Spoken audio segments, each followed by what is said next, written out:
Hi everyone, say hi to Vision. Viridian Broadcasting of Communication, express your voice, express your feeling. Halo teman-teman Vision, bersama saya Ilhan di podcast Vision. Selamat malam buat kalian yang mendengarkan ini dimanapun dan kapanpun. Semoga sehat-sehat selalu. Di episode kali ini menuju tahun 2024, semoga Vision dapat menemani kalian dalam kegiatan apapun. Di episode ini, saya akan menceritakan salah satu cerita horor yang pernah saya dengar. Kisah horor datang dari Pasar Gunung Lawu, Dieng, Jawa Tengah. Kisah ini dialami oleh salah satu pendaki di gunung ini. Kisah mistis memang selalu mengikuti saat pendakian. Tak berbeda dengan salah satu kisah yang dialami oleh salah satu pendaki ini. Cerita kali ini tentang Pasar Dieng yang ada di Gunung Lawu. Meskipun kini ramai, namun kesan angkernya terasa masih sampai sekarang. Hal ini dirasakan oleh salah satu pendaki Gunung Lawu, salah satunya yaitu Faris. Seorang pendaki asal Tangerang ini menceritakan pengalamannya saat mendaki gunung tersebut. Konon, ia ditawari makhluk halus, penghuni Pasar Dieng atau yang dikenal sebagai Pasar Setan. Itu menurutnya salah satu yang membuatnya tertarik untuk mendaki Gunung Lawu. Karena gunung tersebut dikenal sebagai Gunung Purba. Sedangkan Gunung Lawu, saya belum literasi karena saya memang belum pernah dengar kata orang itu adalah Gunung Purba. Saya skip langsung ke Gunung Lawu, ujarnya. Seperti yang dikisahkannya di YouTube besok pagi. Saat pagi hari, sekitar pukul 09.00 waktu Indonesia Barat, ia bersama rekannya melakukan pendakian ke puncak Gunung Lawu. Dari awal pendakian hingga ke pos 2, semuanya berjalan lancar. Saat tiba di pos 3 Gunung Lawu, Faris melihat sosok perempuan yang mirip dengan perempuan yang dilihatnya dari awal pendakian. Aduh, kenapa diikuti lagi? Perasaan dia di Candi Ketek udah ada. Ya, udahlah, gak apa-apa. Yang penting teman saya gak lihat cerita pendaki ini.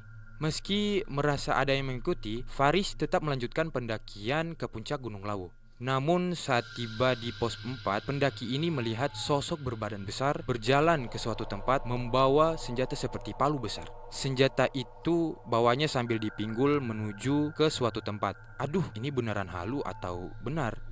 Tapi nyata saya lihat sendiri. Alhamdulillah dia tidak melihat kita berempat. Tuturnya kejadian horor saat masuk ke pasar gaib. Pukul 19.00 waktu Indonesia Barat, rombongan pendaki itu memutuskan untuk menginap di jalur pendakian Gunung Lawu, tepatnya di bawah plat Pasar Dieng. Disinilah pendaki ini mendapatkan pengalaman horor yang tak dapat dilupakannya, di mana setengah sepertiga malam, awalnya dirinya bersama rekannya mendengar suara alunan musik Jawa. Suaranya enak didengar, tapi bisa merusak spirit di mana makhluk gaib ini mulai beraktivitas sekitar jam 11 malam hingga jam 3 pagi, ujarnya. Saat hendak buang air kecil, pendaki memberitahukan temannya jika ingin membuang air kecil. Saat membuka tenda, dirinya dikejutkan dengan situasi yang awalnya malam berubah 180 derajat menjadi terang. Nah, itu di luar logika saya. Yang seharusnya malam ya tetap malam, tapi ini siang tiba-tiba, ujarnya. Tak hanya mengalami kejadian aneh itu, saat pendaki ini melihat ke depan sekitar 10 meter dari lokasi dirinya, pendaki ini melihat pasar yang ramai seperti pasar tradisional umumnya. Melihat hal aneh tersebut, pendaki ini bergegas untuk kembali ke tenda. Namun, saat dirinya berbalik, tenda yang awalnya kini ada hilang dari pandangan matanya. Saat itu saya sendiri akhirnya ditanya salah satu makhluk halus berwujud embok-embok, "Kenapa kamu ada di sini? Ini bukan dunia kamu. Bagaimana kamu bisa ke sini?" ceritanya. Saat di pasar makhluk halus ini, pendaki ini dikejutkan dengan barang dagangan yang dijual makhluk halus ini. Itu ada tangan, ada usus, ada mata. Jelas Faris. Saat itu pendaki ini juga melihat sosok yang lebih menyeramkan, lagi di mana memiliki gigian taring yang keluar serta telinga besar dan bertubuh besar dan melotot melihat dia. Makhluk halus ini menawarkan saya untuk tinggal di sini karena takut saya lari dari lokasi pasar ini, tuturnya. Beruntung dirinya bertemu sosok makhluk halus yang berbaik hati yang mengembalikan dirinya ke dunia nyata. Itulah kisah tentang salah satu pendaki yang mengalami kisah horor di Gunung Lawu. Oke, jadi terima kasih Faris atas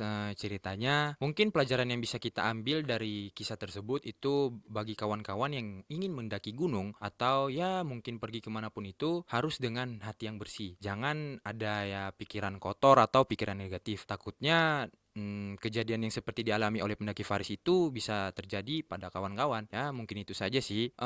Terima kasih. Jangan lupa subscribe, share, dan ya jangan lupa untuk like-nya ya. See you.